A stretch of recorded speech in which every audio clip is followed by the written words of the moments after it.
Hi, this is Hamid. Welcome to this session on Inventor's model-based definition and annotation. To use this command, open Inventor 2018 and above. To start with, we use a general profile node. Select a general profile node, provide a standard. Standard is ME metric standard here, and then choose the quadrant you would like to place in. Either first, second, third, fourth, place it one quadrant.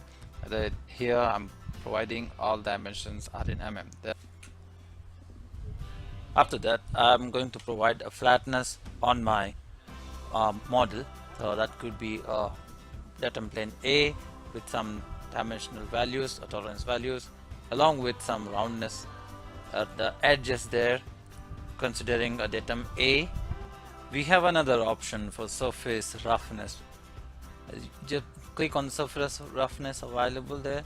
Provide your machining operation, your surface roughness, your perpendicularities, machine allowances, along with some kind of tolerances. So you can provide horizontal or vertical dimensions along with some tolerances, deviations aligned to that particular surface.